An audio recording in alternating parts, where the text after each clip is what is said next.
Seorang anggota Polda Sumatera Selatan berinisial K alias Kapri ditetapkan sebagai tersangka dalam kasus perjudian sabung ayam di Waikanan, Lampung.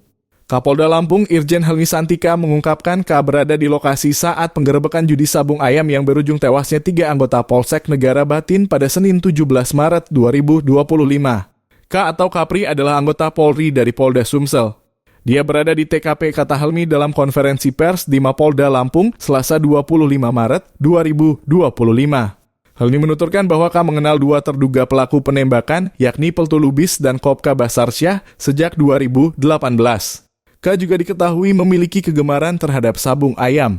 Bahkan sebelum kejadian, K menerima undangan judi sabung ayam dan turut membuat video ajakan untuk menghadiri acara tersebut. Dia datang karena ada undangan dan dalam jejak digital, dia juga membuat video ajakan, ujar Helmi. Selain K, ada anggota Polres Lampung Tengah bernama Wayan yang masih berstatus saksi.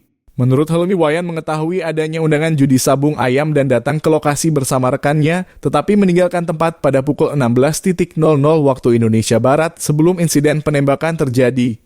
Selain itu, seorang warga berinisial N yang berjualan di sekitar lokasi juga diperiksa sebagai saksi dalam kasus perjudian dan penembakan. Sebelumnya, seorang warga sipil berinisial Z telah ditetapkan sebagai tersangka dalam kasus perjudian sabung ayam. Z diketahui datang ke arena sabung ayam setelah menerima undangan dari Kopka Basarsyah melalui media sosial.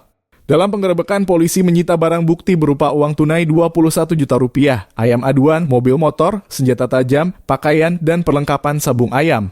Kapolda Lampung menyebut kasus ini terbagi dalam 2 klaster, yakni kasus perjudian dan kasus penembakan yang menewaskan 3 polisi.